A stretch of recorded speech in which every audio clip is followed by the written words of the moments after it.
I need to set up.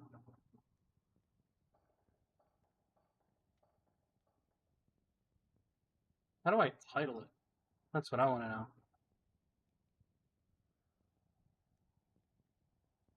There's the studio, the dashboard. Uh,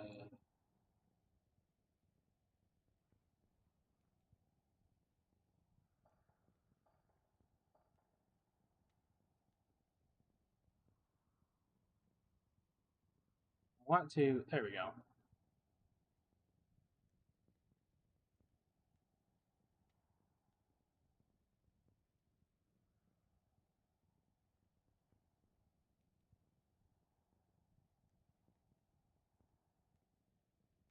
How do I set up the settings here? So I do want to change certain things. There we go. Edit.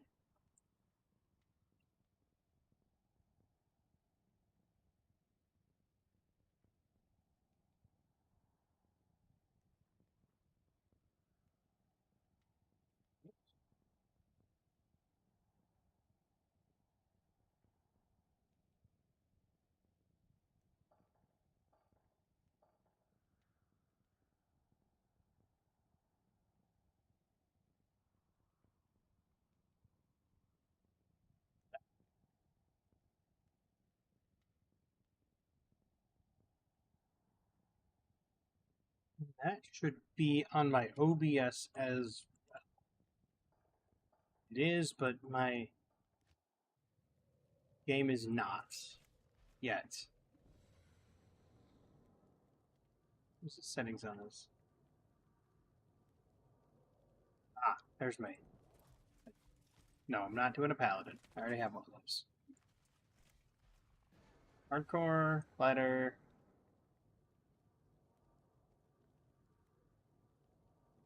Anniversary. Let's see. I wondered something because I've never done this before. Does it show the chat here in the other, in the side here? That's the question.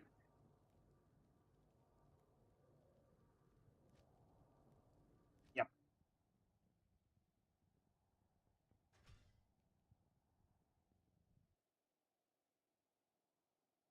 Now, whoops. Actually, wait just a second.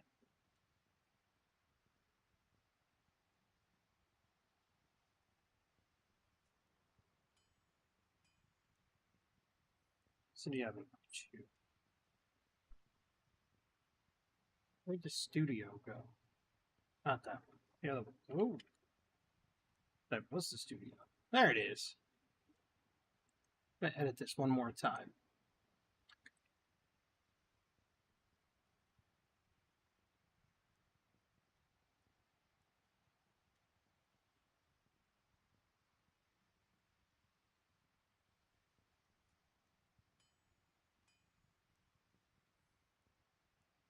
Alright.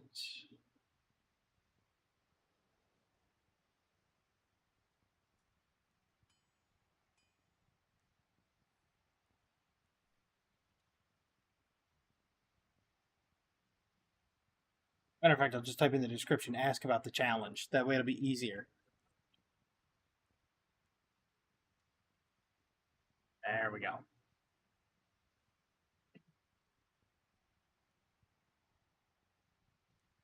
Your presence honors me. Now, Hi there. don't know why I just repaired. Legitimately made the character 2 seconds ago. But I'm already repaired. So, it is what it is, I guess. But I love this, the whole idea of the one talent challenge. I always have. I'm pouring myself a cup of coffee, by the way. One talent challenges have always been very interesting. Incredibly interesting. At least for me. I mean, maybe not for some people, but to me they are. Because you're limiting yourself in an otherwise simplistic game.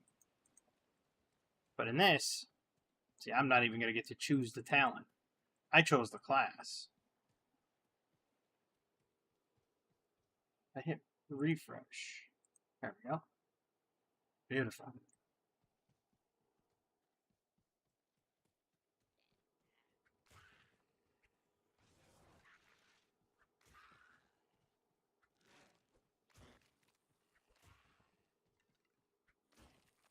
I had set this out a few months ago, actually.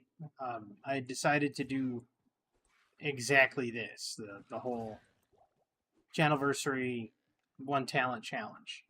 I also wanted, I originally wanted to do opening of Ungoro cards, but that's coming tomorrow. I'll be making a deck tomorrow when I make a video. Actually, I'm going to be making videos tonight, but I sense you get the picture. death within this place.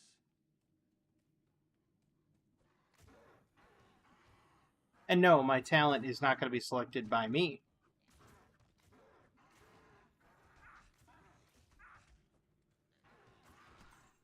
Assuming I even make it, I'm getting pummeled. Now I get the feeling that I know exactly what the people would pick. Because usually when you give somebody like agency, when you give people other than the player agency, they tend to try to sabotage. And believe me, I understand that feeling all too well.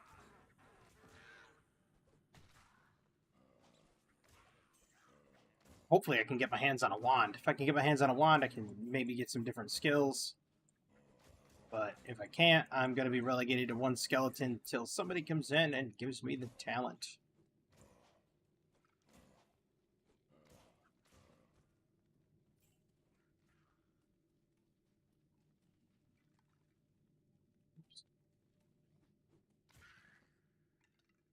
I don't even want to put my points into put stat points in yet because I'm contemplating that if let's say a chatter comes in and they say, okay, the talent I'm relegated to is Curse of Agony. Okay? I get relegated to Curse of Agony, what happens? Well, things happen, right? And so, here. Oops.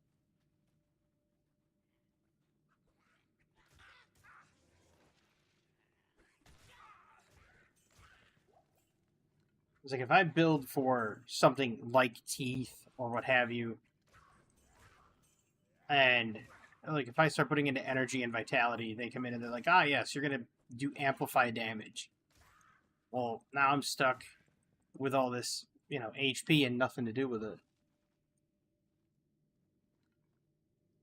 And it would not be good.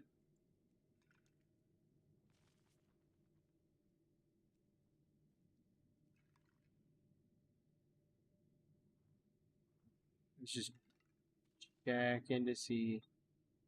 And I got that. All right. So it is right there. I will apparently be able to see the chat there. I have no idea. I'll have to double check. Hopefully, OBS got that all sorted out. So I'm going to hold my stat points until I can actually, until somebody comes in and says, hey, what are you doing? Well, I'm doing a one talent challenge. It sounded like, originally when I first came up with it, I was sitting there and I thought to myself, like, what am I allowed? Yeah, because there was this idea that spawned that Diablo was not a hard game, right? And it's true. I mean, realistically, it's not a hard game. I mean, let's be 100% above board here. It's not a hard game, and I thought to myself, okay, well, I could just play hardcore, but tons of people play hardcore. I thought, well, how can I make hardcore a little bit more alluring for content-wise? and then it dawned on me: make a one talent challenge where you limit yourself and restrict yourself to a degree that you shouldn't be able to win, but you can. I was playing a druid at the time, I believe. I think it was a druid. That was the one that I got the furthest with. He made it to like level 68.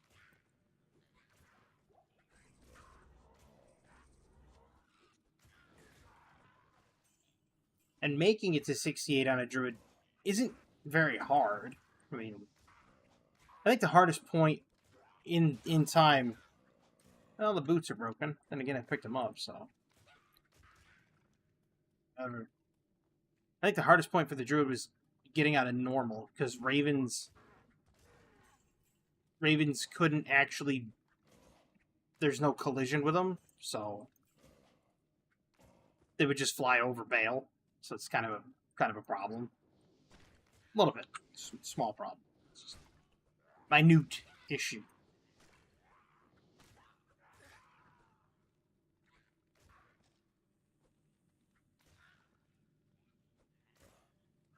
And if nothing else, I will. If nothing happens during this channelversary that I'm doing here, that I had all planned out, and nothing picks up speed or anything like that. There.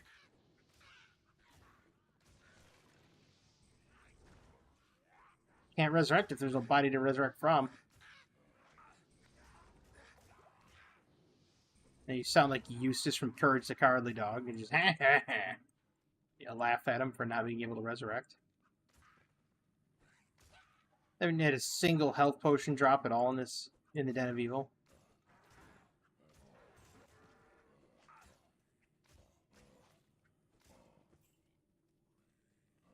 Ooh, club.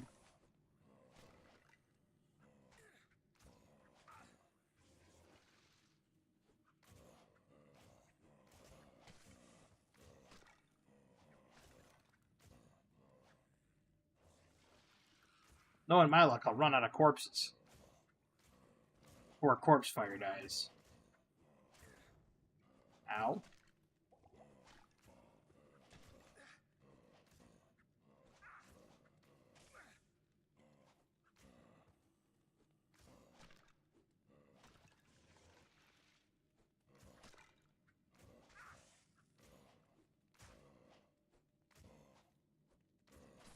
Looking grim already.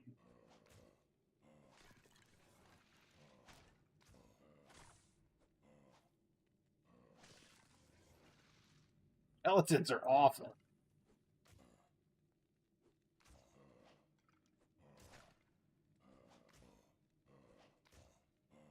I have to sit here and wait.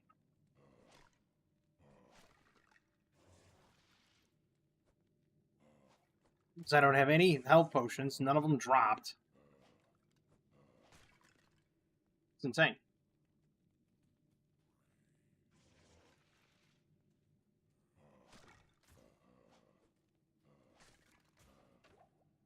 Oh, of course. And then apparently got a crit at the end. Oh, lag. Not good. It's not what you want.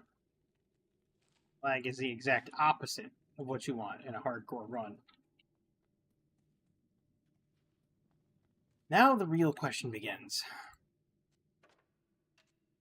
I no longer have Summon Skeleton, because it's off my...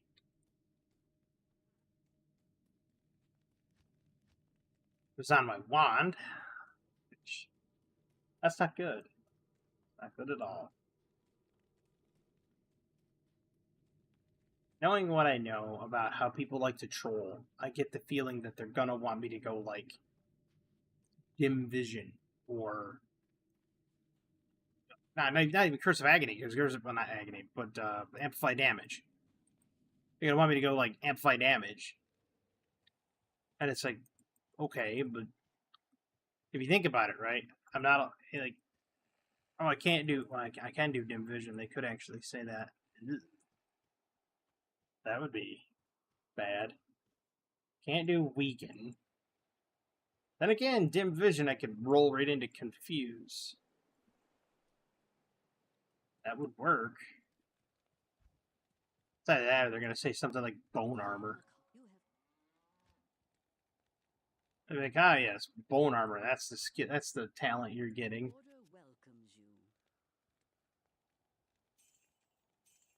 There's people out there that do it too. They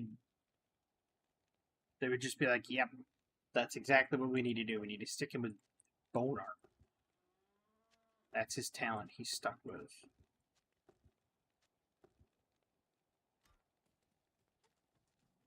Wouldn't be the best, to tell you that right now. It'd be very difficult. Because I think bone armor only absorbs physical damage, I believe. I believe it's physical. Oh, I don't want that. Should buy a buckler. Yep. Yeah, need a repair too.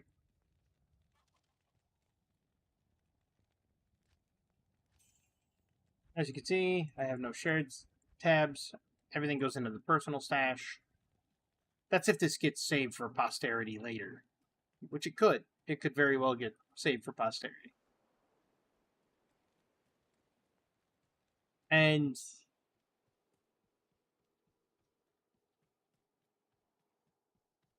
I don't know. I'm still wondering what they're gonna do. I'm gonna have to eventually put stat points in somewhere. Because if I don't, I'm gonna be stuck. So I'm not gonna be doing enough damage to actually progress. So I'm gonna have to. Someone's gonna have to come in and give me the talent here in a second.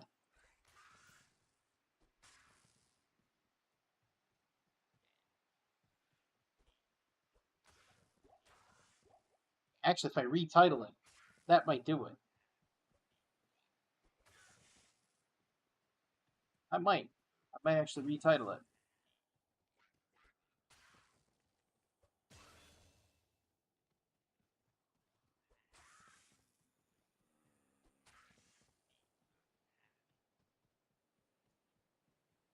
So let's see here. If I retitle this, click Studio. It's currently up and going. It's live.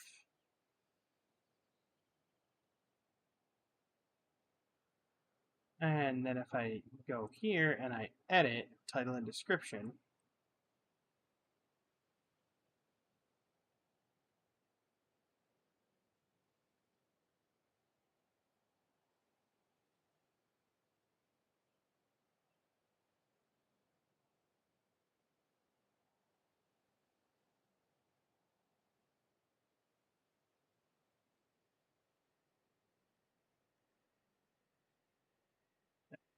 do that.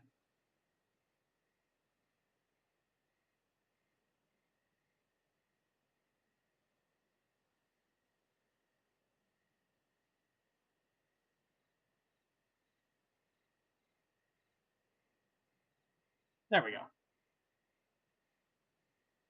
Now, that.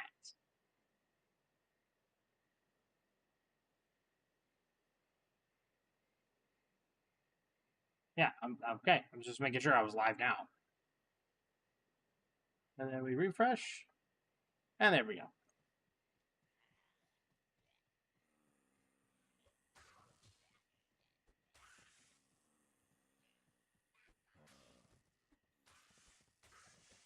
I'm hoping to coin it channelversary.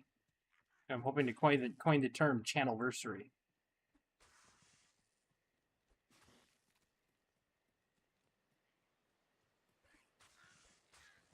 I noticed that there was a lot of other like Diablo 2 players, hardcore players, and so on and so forth. And it made me think, you know, do they do things like this? Do they restrict the game in such a way to make the game more fun for them? Because making the game is already fun for me. I mean, yeah, it's a game that's been around 20 plus years. It's a game I've played probably a lot of those years. And yet, it's like, it's fun, but it makes you wonder, could I make it more fun? And I think I've found that way of making it more fun by making it restrictive. Kind of like how people play Dark Souls. And then they'll say, oh, well, Dark Souls, you could make it more restrictive by, oh, don't use summons, don't use this, don't use that. Okay. Fine and dandy. This is kind of like that. But with Diablo 2 and a hardcore character, you die once, you're done. And everything goes into the personal stash, so it's not like I can pull anything out of the stash or assist my character in any way, because this one is a ladder character, so I have legitimately nothing. Legitimately nothing.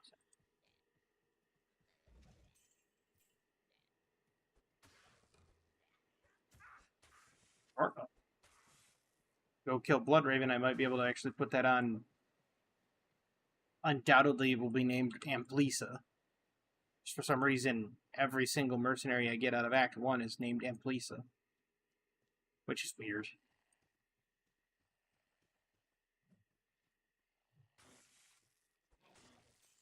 I can always throw the javelins, though. Come to think of it. You know, I don't exactly have to run up and stab them with the javelins. That might be the way to beat Bloodraven. I'll have to come up with something. Because,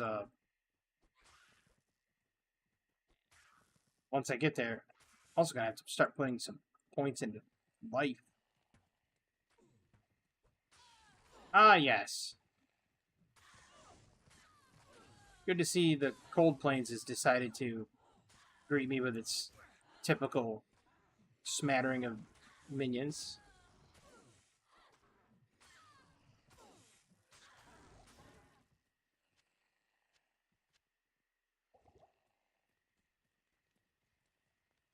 I don't even have a sash yet.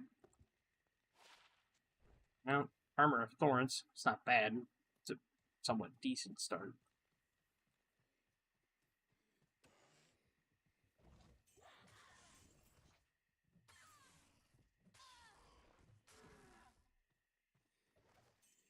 Okay, so this javelin actually hits a little hard for what it is. Which is a good thing, because I'm going to need the damage.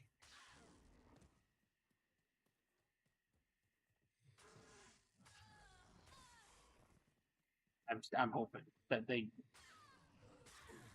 pick me a good one. You know, pick me a good talent. They're not gonna. They'll probably be like, ah, yes, I could at least do something with teeth. If you put 20 points in teeth, you're firing 20 teeth at a time. You can actually do something with it. And then you can roll into, like, Bone Spear and get bonuses.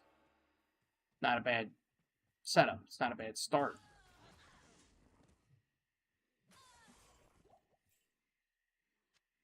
That sells pretty well. Heard a ring.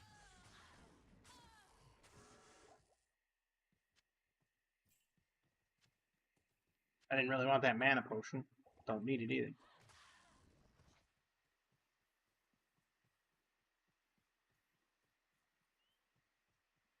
Jeez.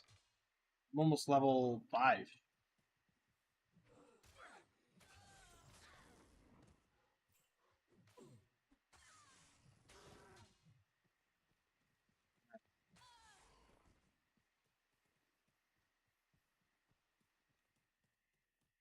Burial? Nope. Stony Field. I don't need to be in the Stony Field. At least not yet. I need to go to the burial grounds. Gonna have to put up a portal here in a minute. So I'm gonna run out of options. Throw up the portal and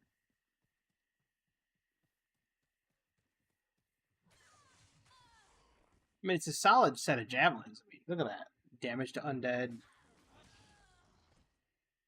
Damage against demons. Lightning damage.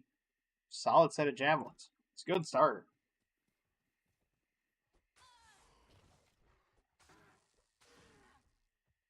Wow, low quality sash.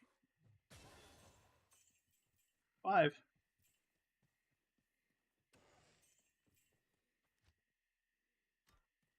No skills for me. Not yet. Ooh, wait. Town portal scroll. Sign me up.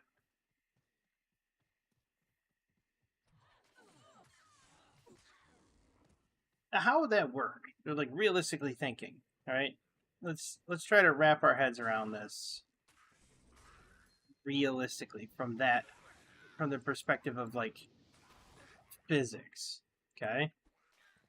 So you have a scroll of portal that essentially tears the fabric of space time, and it's granted to you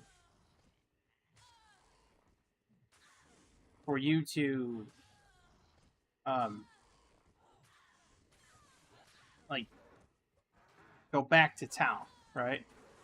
Which is, it's definitely a thing that exists in every single fantasy setting. But how exactly does it work? In a lot of a lot of fantasy settings, they at least give you a rough explanation of how it works, right?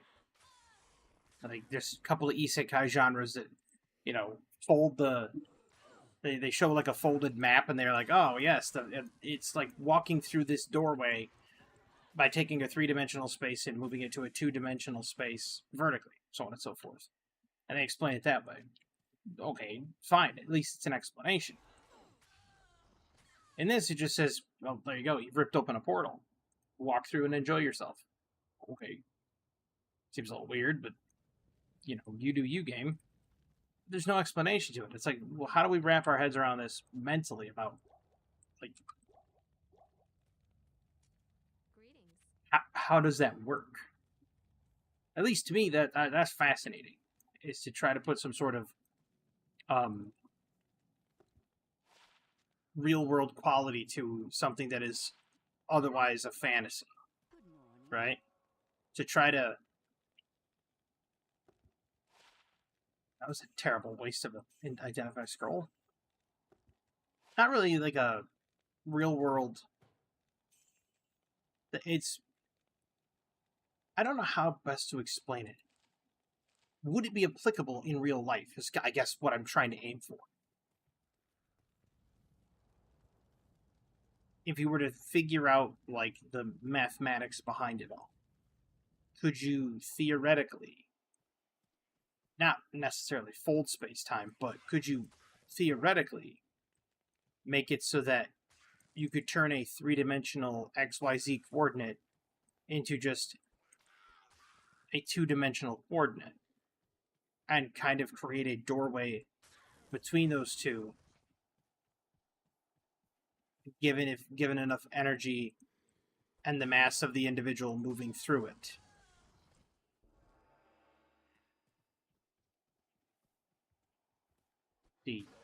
That's where my mind goes. But in this, they're just like, well, there's fancy magical letters on it. You just right-click it, and you're back to town. It's not the greatest explanation, but seems to work for the game.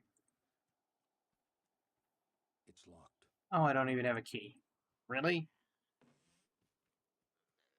I've had an absolute dearth of keys and healing potions. I almost had to buy them.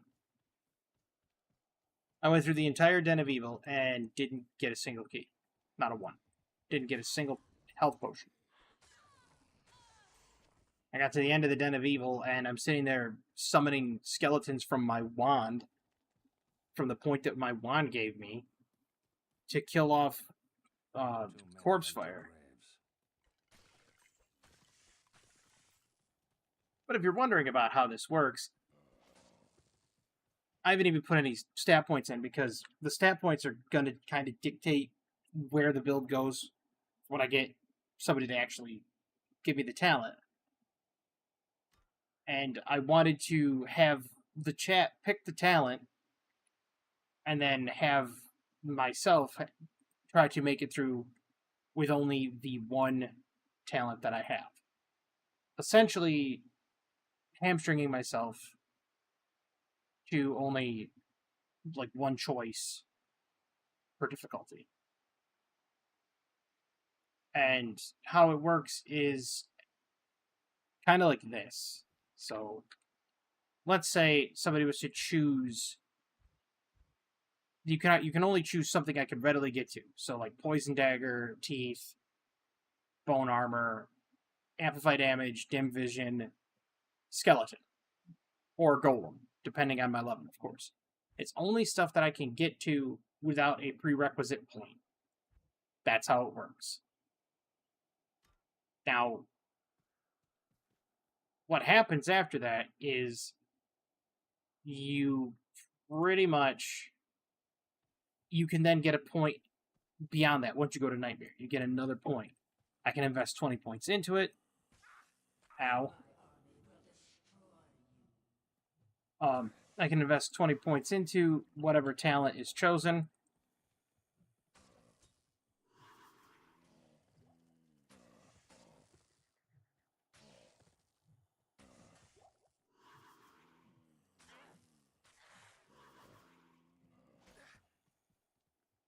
No, this is going to be a tough fight.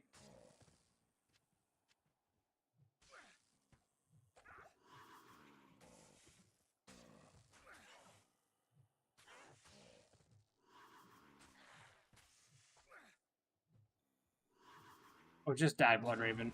Thank you. Blood Raven.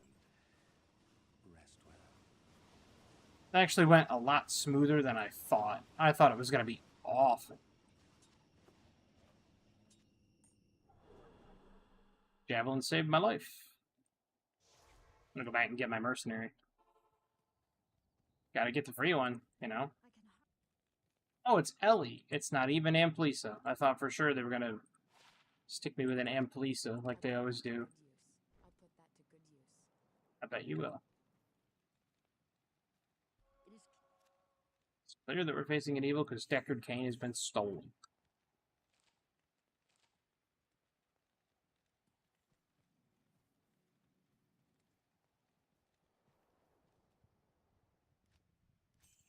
I've always found that funny. Like, he's the last of the Haradrim. What was he doing in disheveled Tristram? It's not like he was stuck there. Maybe he was. Does he explain that? I think he does. He might actually explain that in his introduction. If he doesn't explain it, it's like, okay, Deckard, what were you doing in Old Tristram? That makes no sense.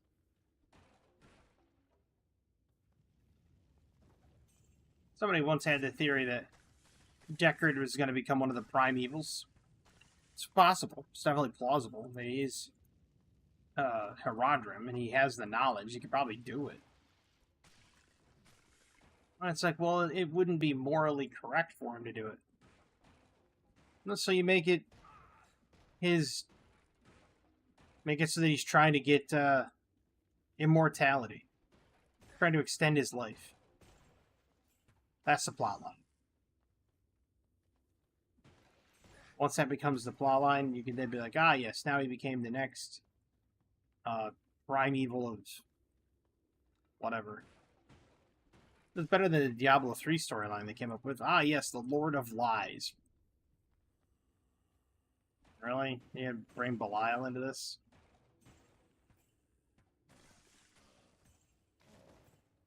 Like, I mean, I get how they wanted to use, like, Deckard Cain's niece or whatever to push the plot device. And it's because of Adria, which is Deckard's, like, sister or something. Great that they pushed the plot device and brought Adria the Witch back. That I didn't have a problem with. But then it's like, but why?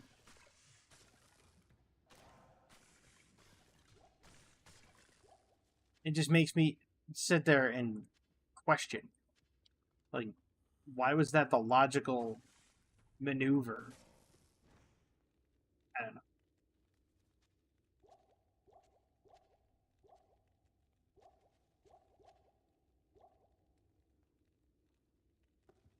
I wish they had gone with a different storyline. Truthfully, I wish they had gone with something. Yeah, they could have had Adria the Witch still be a part of it, because I think she was kind of needed. Ugh. ethereal boots. On the ground you go.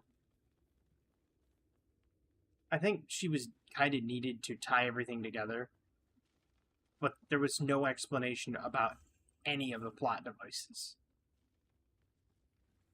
Like, why are you all capturing the primevals in a black soulstone? Why are you leaving it in the care of mortals? Like, they explained why Tyrael got cast out because of the destruction of the World Stone, and the Angiris Council was upset. Okay, cool, but like the Black Soulstone, really? And you're just gonna leave it in the hands of mortals? But leave it in the hands of the same people that brought the primevals to the world in the first place. Beautiful, great idea.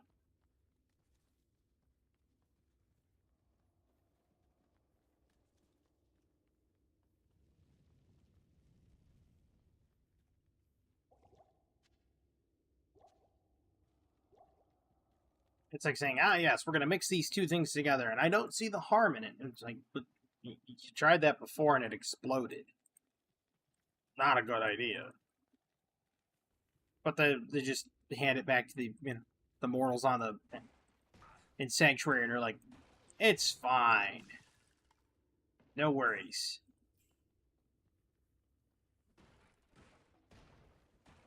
The Black Soulstone is like a euphemism for like any sort of failure you've ever had in life. It's like, you failed before, but we'll give you a second go. And then what do they do with the second go? Well, they ruin it again.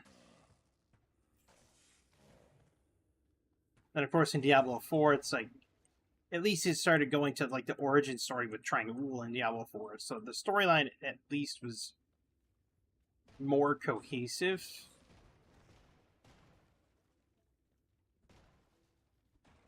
But I think what ruined it was the fact that Blizzard went too heavy with the monetization in Diablo 4.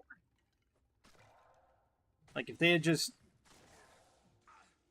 kind of backed off the heavy monetization and were a little bit more lenient with, say, the whole, you only get 1,100 platinum coins, or not even 1,100 platinum coins. The first season gave you 666 platinum coins, and then every season after that gave you garbage.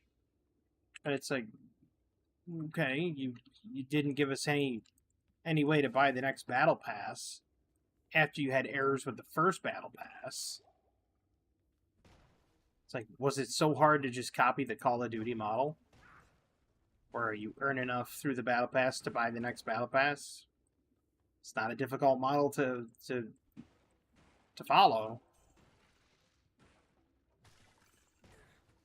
But I guess the Diablo crew couldn't do it.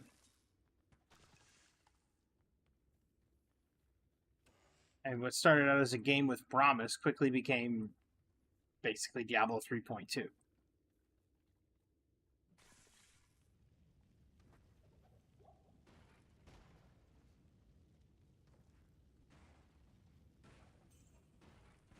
If I can make it through Act 1 without any talents, I'll be surprised. I don't have a single one yet because nobody has come in and picked the talent. Gives them the chance to potentially sabotage. Potentially sabotage. They might be benevolent. Hard telling. Most people don't like to be benevolent, though. Most people like to sit there and say, you know what? Yeah. And I know what I would do. I'd stick the guy with dim vision. I'd be like, yep, your talent is dim vision. I'm not allowed to respec either, so it's not like I can reset my talents and choose something different and then go back and be like, yes, I used dim vision. Though, if you think about it later on, dim vision is perfectly fine because then the mobs can't see you and you can use just a ranged attacker like the Act 3 mercenary, the Act 1 mercenary, and just have them do all the work and all the heavy lifting. Is it ideal? No. Does it work? Oh yeah. Certainly does. Back. Sell a whole bunch of stuff.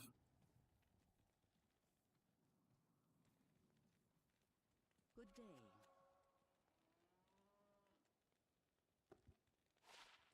1 to dexterity. I kind of like the attack rating and the light radius. It's the same thing I have. Oh, right. Thought they needed to be identified. That's garbage. That's garbage too. Even though I have that exact armor of thorns, I turn around and say it's garbage. And why not? Because it is. Most characters are actually wearing garbage when they first start out. That what? You know what? I'm gonna leave it. I don't know why they put the skulls in the lower right, but Good to see you.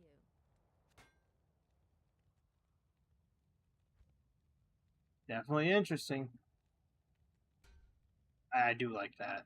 Faster hit recovery is actually quite important because it's one of those things where people don't really understand its value, and it's actually rather important.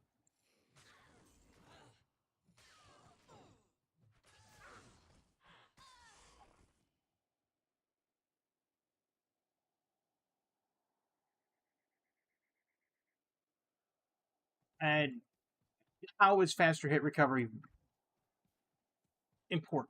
Well, quite simple. Your character in this has a recoil animation, and I believe it was a little bit more egregious in the original than it is in the remake. But I could be wrong. I just believe it to be because it felt more egregious.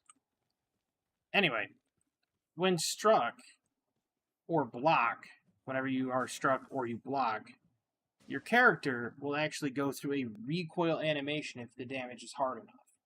And that recoil animation can be the difference between life and death. Because as you're recoiling, you have no block chance. You have your defense pretty much is 0. It's garbage. See, notice how when you're running, your defense is 0, but when you stop, it goes to 47. Well, mine goes to 47. Same effect. When you're recoiling, it does the same thing. So that faster hit recovery makes that time interval between the recoil and the reset quicker. So faster hit recovery is quite important. More so than I guess people give it credit for.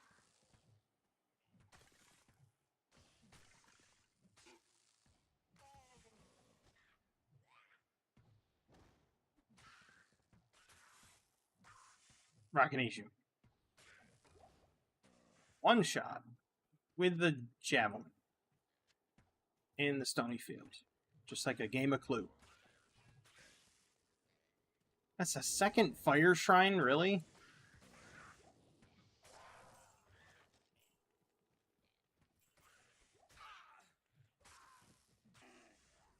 You never click the fire shrines. Fire shrines are very bad. I guess maybe in a dire emergency, you'd click it just to kill everything off and get them all off your back. But I don't recommend it. It seems like a very bad strategy. Considering you're left in the blast radius and it takes like 2/3 of your health.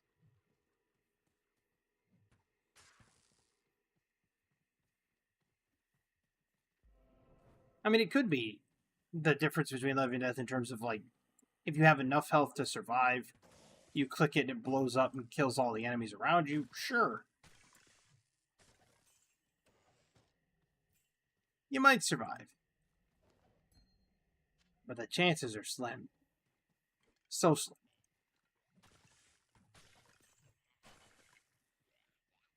It's working.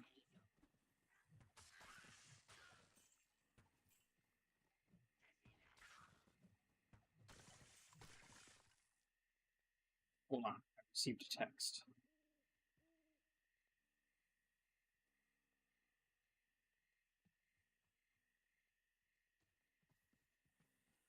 Important? Yes. Like, earth-shattering important? No. And Oh yeah, by the way, that's the voice of so it came to pass that the countess, who once bathed in Ben the Tennyson's grandfather in the original Ben 10.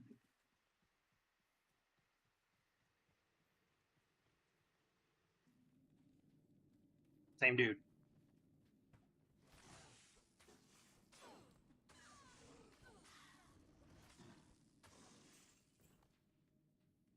I personally,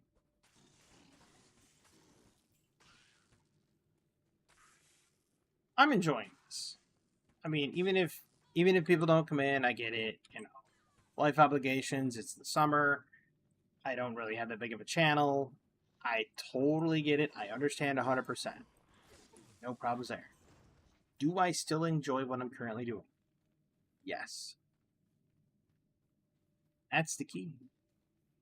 It's the key in life. You got to enjoy what you got. You got to enjoy what you're doing. Well, because if you don't enjoy doing something, don't do it. If you enjoy it, keep doing it.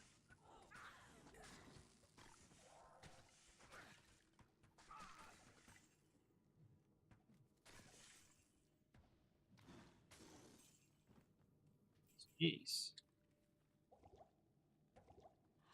The skeletons were absolutely destroying me.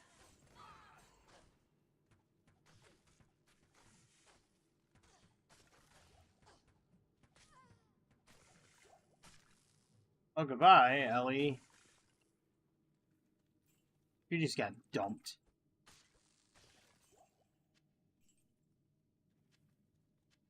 I don't know why I picked up that shield. Really don't. I don't think that's going to help in the long run. Greetings. I think it's going to cost more to identify it than it's going to be worth. Could be wrong, though. Oh, yeah, it's going to cost more. Yeah, maybe not. Hard telling. Ooh, poison resist. I like poison resist. I'm gonna ID that dagger. Wraith Bludgeon. I like the throw on that. You know what? I'm just gonna sell it. Now that's gonna go to her.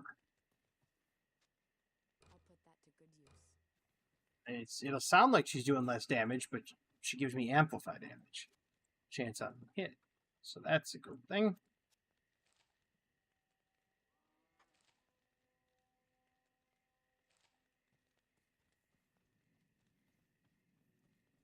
I gotta go repair.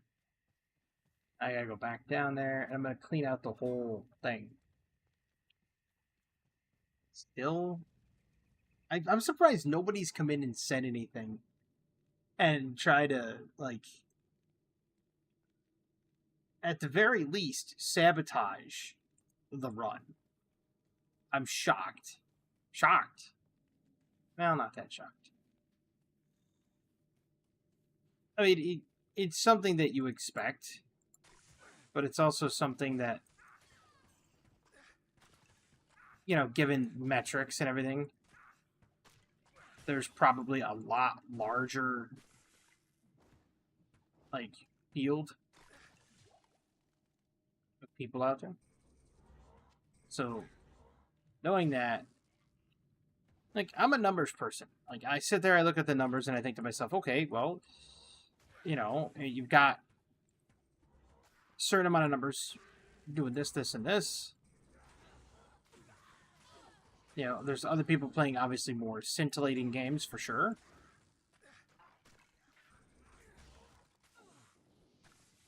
And I've noticed that a lot of games, it's almost like the games that are unpopular right now are embroiled in controversy. To some degree. And why is that? Why is it is it because people are naturally drawn to drama? I mean, I'm not. It's take or leave drama. It means nothing to me.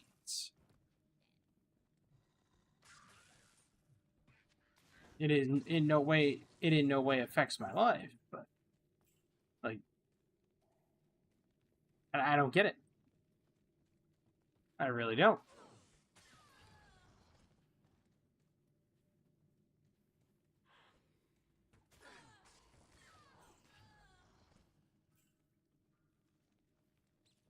And I used to stream in other places too. Come to think of it. Oh, there's a key. One of the places I used to stream. I used to stream on Twitch ages ago, like long time. I don't know how long it's been. Years, 15 plus. Actually, first started streaming. I had my computer desk right back over there on my right shoulder. That's before NVIDIA Broadcast came out. I had a sheet up behind me and was because I didn't have a green screen, I didn't have anything. And now with NVIDIA Broadcast, I don't need any of it. So.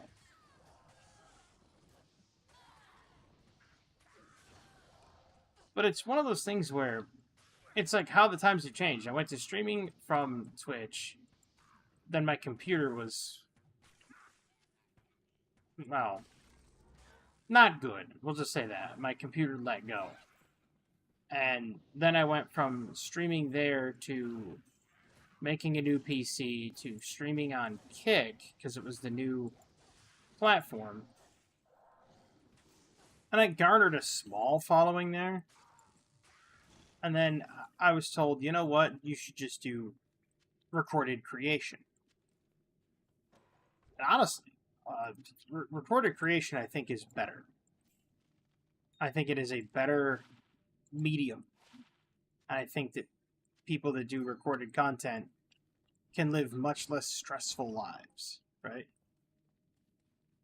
Then again, recorded content with a caveat. Like, if you're recording content and something happens, people want to see that moment, you know?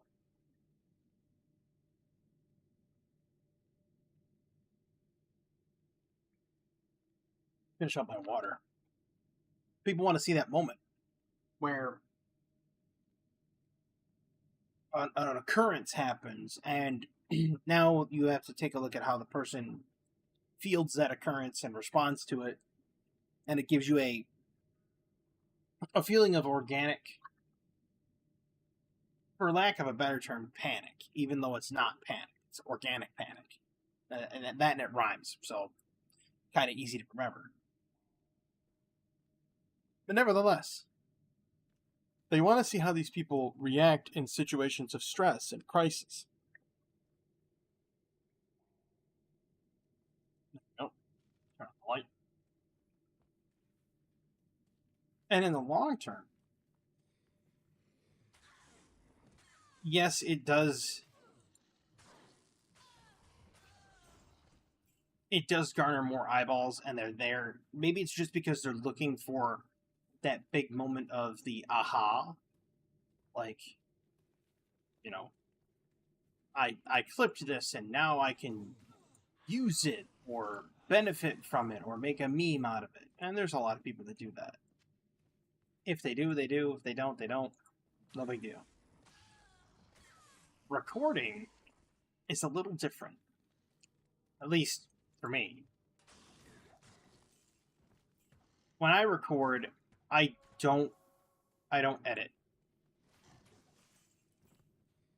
I don't go back through, I don't edit, I don't add sound effects, I don't add music to the background. Usually when I record, it is as it is. Now, there was time that I did put music behind it in the background, but that was just in the live recording. I didn't edit that in later. I fired up the music partway through, and even in the video I said, oh wait, I forgot the music. There you go. And the reason I don't like editing is actually twofold. It's actually a twofold reason. First is I hate the sound of my voice coming back through a headset. Other people have said that my voice puts them to sleep. other people have said a lot of things about my voice. Some of them say it's a nice voice. Somebody said it sounds like I smoke 2 packs a day. Opinions are opinions. All well and good. And yet, the other reason I don't like editing content is in a world of content that is always edited to show the best side of everyone, it would be better served if you were to just post the raw content. It's more organic. It allows people to see the faults. It allows people to see the ups and downs. It just allows for that more genuine feeling. Read a race skeleton. Read a clay golem. Be nice. Ooh, Wonder clay golem.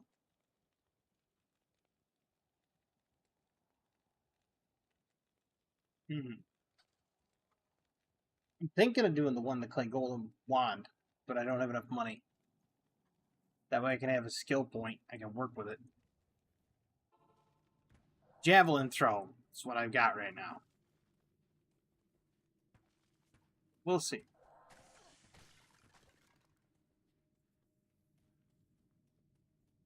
And tonight I have to record after the live, and then after, so it's live, dinner, board cleaning, recording, and then opening Ungoro packs. Might actually record the opening of the Ungoro packs. I might stay up till patch rolls around. Wait, when does that patch roll around? 2 seconds.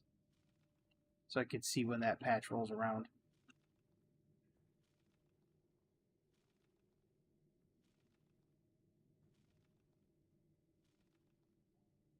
Let's see.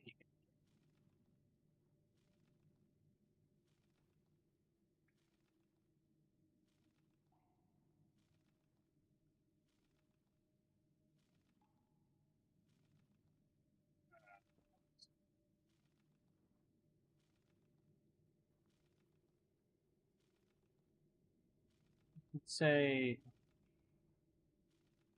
my studio. That's the word I'm looking for. There's the dashboard of my studio. Awesome. Where I wanted to be. I'm actually looking up the Hearthstone release date for the cards. Ad gateway. Nothing new for Blizzard. July 8th is what it says. There's no time. There's just the 8th. Stellar. Tells me that if I just wait until 3 in the morning when everything rolls over at 3, which is midnight Pacific, that I should be able to buy the cards and record the opening of said cards. And the construction of a deck. There's a few legendaries I am hoping to get in Hearthstone. And I think one of them's I do want to do the Ninja Turtle Rogue quest. I think that'll be really cool. I also kind of want the Warlock quest, because I think there's a blind spot for the Warlock quest, and I don't think anybody was paying attention to it. And I think if people really paid attention to that Warlock quest, it'd be great. Because you could technically outpace other people. You could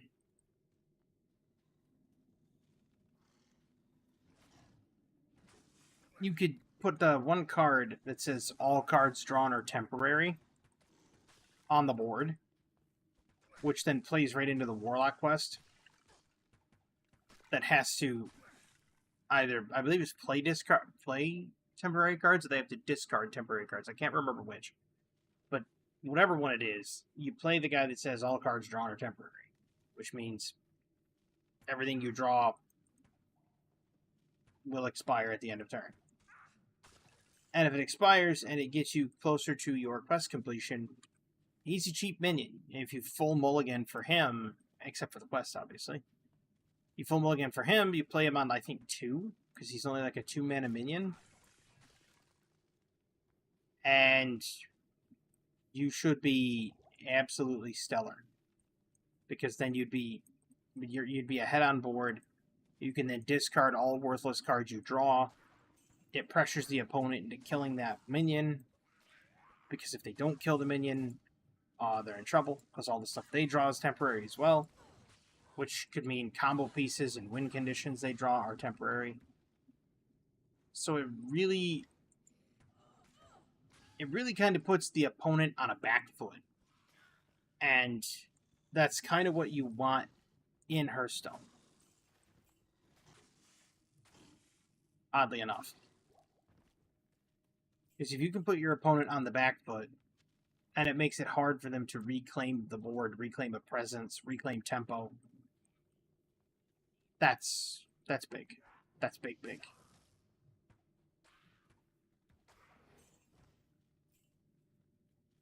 Which, hey, honestly, there's a lot of people that believe that the Hunter quest is going to be insane, and I don't see it.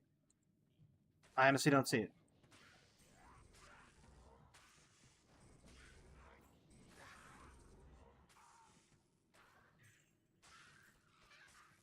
I think that the Mage quest, where you discover X amount of things, I think that could go completely unhinged, just because it's everything you discover afterward makes it so that you can, you get to play the other copies without paying their mana costs. Kinda busted. That's the Origin Stone, I believe. That raises a question, though.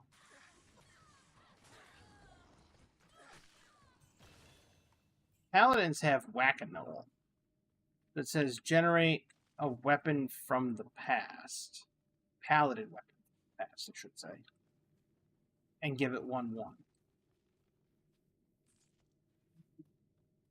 If you had... Actually, no, wait. Rune-Fueled Golem just says generate a weapon. Can that generate the Origin Stone? Can it generate Skullaminari? Well, it can't now because it has to be the weapon in Standard. But can it generate Origin Stone? It just says generate a weapon. It doesn't say it has to be a quest reward or not. So if it can generate a weapon, theoretically,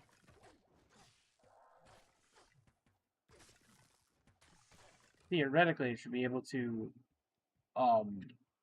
generate Origin Stone. And if that's the case, you might see Rune-Fueled Golem popping into Hearthstone Standard decks. I don't know if anybody's tried that. Be interesting.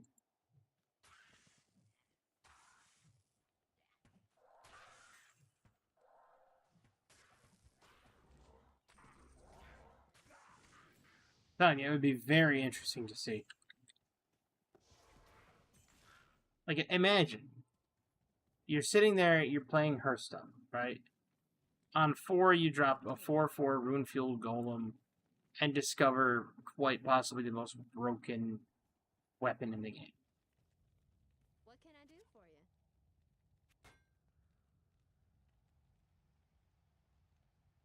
I don't think it can generate the Origin Stone.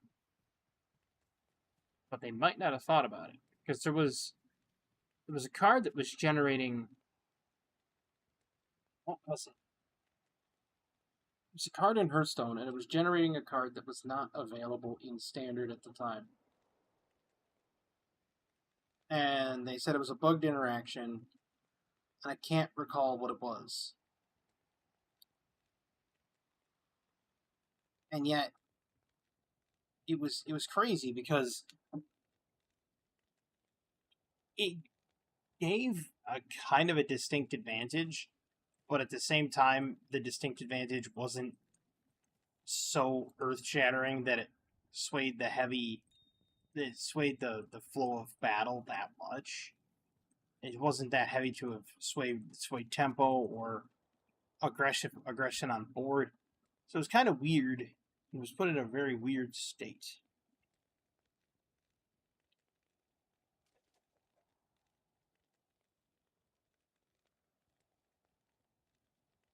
Really? One double raised skeleton with 12 poison damage? That one wouldn't be bad, but I don't have the 50,000 to shovel at it. That one wouldn't be bad either. Be a real nice one. They have a basic, just white wand. They do. They have a cheaper one?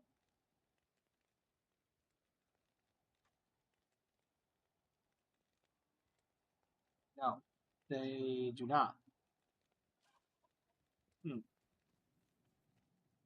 Thinking Charcy with the Malice in the rogue encampment. Another Clue reference. Really gotta stop making those references.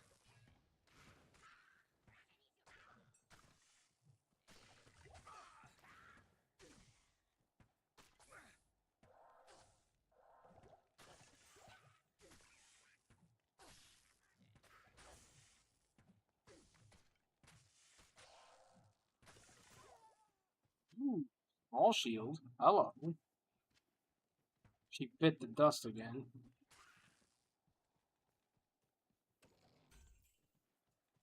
This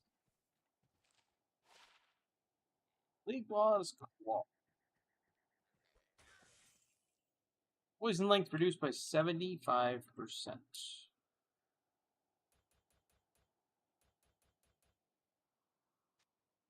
Absolutely 100% putting that on. There is no discussion there. That poison reduction is massive.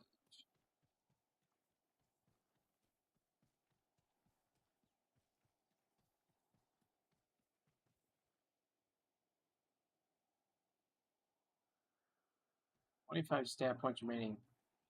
I'm really tempted to start putting some in life. You know what? I'm going to.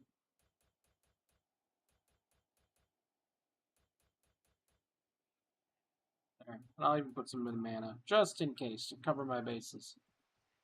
I've got the strength now to lift the shield.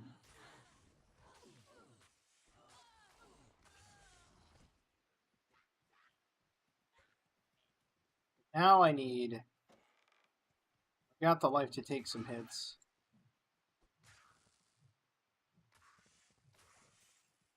The shield's gonna actually help me beat Endario. It's not gonna help me with Duriel, though.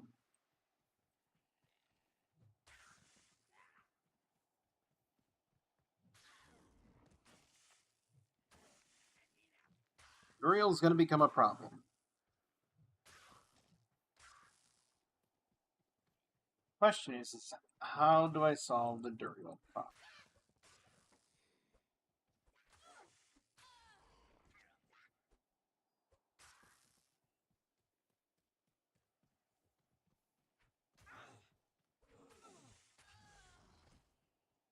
The Duriel problem is a big problem.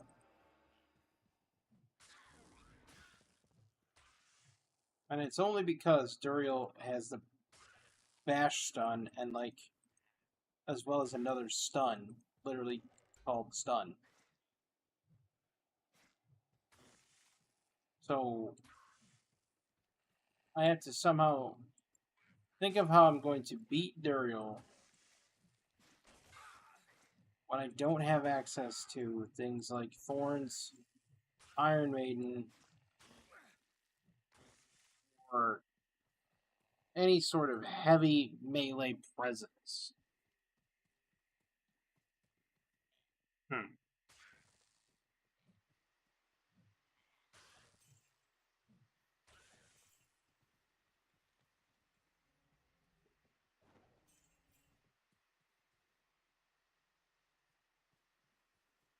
I also need to find the waypoint, and I also need to find the tree of Inifis? Is it the Tree of Inifis? I know it's a scroll of Inifis. I wonder if the tree is called the Tree of Inifis too. I know it's got Tree Head Wood Fist. And his fist certainly ain't made of wood. His fist is made out of brick. Concrete. What he hits me for? Oh my god. It's like the Smith. Anything that pretty much says extra strong makes you extra dead.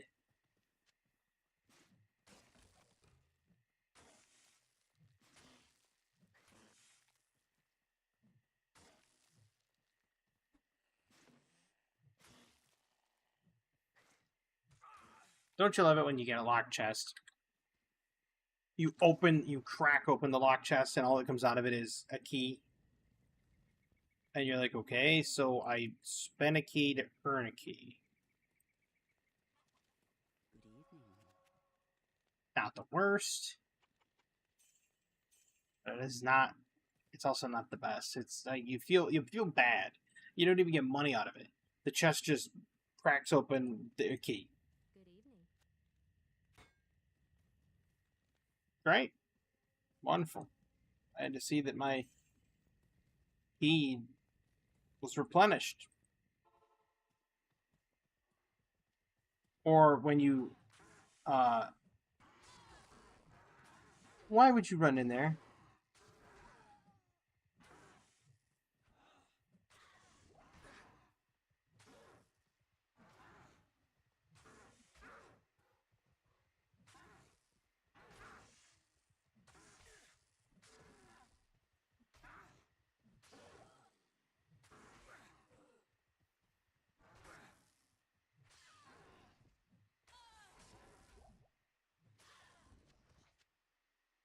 He is worthless. He went diving right in there and died. I just resurrected her. I literally just spent money to bring her back. It is the Tree of Inifis. Nice. With inner spirits. And there's the waypoint. Spectacular. Oh, Ah, very good. I've translated the scroll. Yeah, well, can you translate to, to the dead archer how important it is to not be dead? hello. I'll put that to good use. I mean, I'll put that to good use. she went and ran headlong into melee combat with a bow, What can I do for you?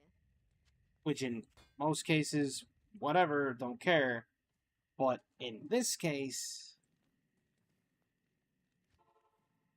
not a good idea. Like you don't have the edge bow, so you don't have thorns. What are you doing? I don't read no scroll. You just kind of wing it. By guess and by gosh.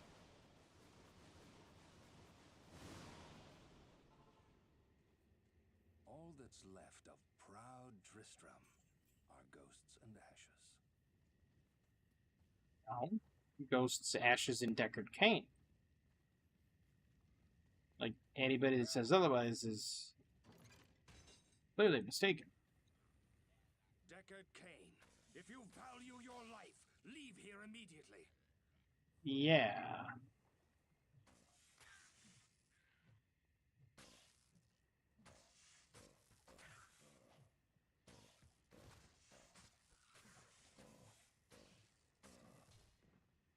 That's it? Wow, that is the worst drop I've gotten from Griswold in ages.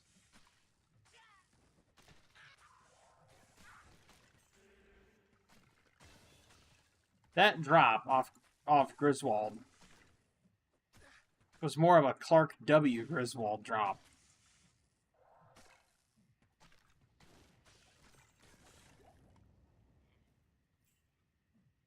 If you don't know who I'm talking about with Clark W. Griswold, yeah, about that. Definitely watch some Christmas Vacation. Chevy Chase, Clark W. Griswold.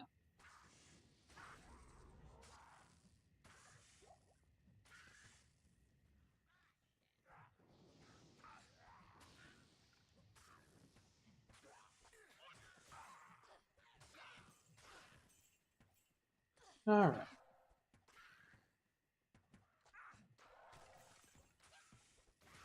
Side note, I started watching a really cool anime, and it's called Gate. Not Steins Gate. Don't get me wrong, I would love to watch Steins Gate. In fact, it's on my to watch list. I haven't even started it yet, but Gate is really cool. Gate has an interesting plot line. I don't know if I would say that it's a shonen anime. I mean, a lot of shonen anime are like very heavy on the action sequences. This really isn't that heavy on the action sequences, but it's good. Oh, it's got that appeal. Maybe that's just me. Maybe I'm the one that sees the appeal in it. Nobody else does. Give it worth, it's worth a watch. Give it a watch. Honestly, 100%.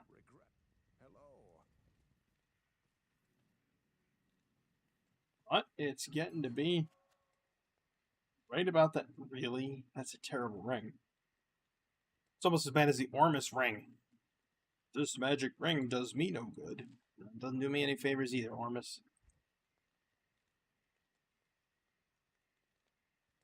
Let's see here. It's a clay golem, but that's a socketed wand. Do I really want it?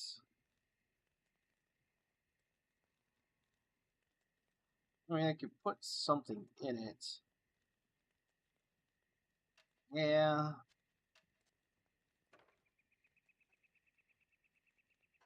Let's switch this over here.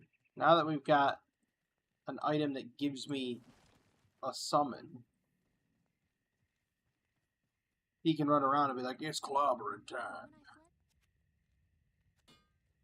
Fortunately, it's a socketed wand, so I can't do anything with it. But it's also time for my dinner. I had a good time. This was something that I mentioned that I was going to do for months at a time, and I might do it. I might do it again. Not 100% certain on it, though. I will. I don't know if this actually saves the streams. I don't know if it makes a VOD of them. I hope it does. I really do. Because if it does, I think it'd be great. I had a great time. And I will probably make a video about this necromancer later tonight. Maybe.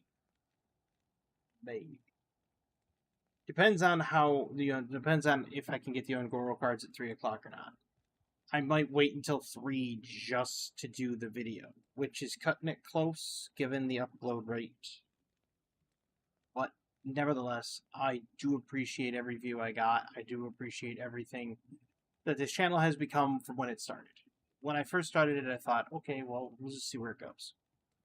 And it was creation for creation's sake. And that's not changed. It's still just creation for the sake of creation. It is going to be organic as much as it has been.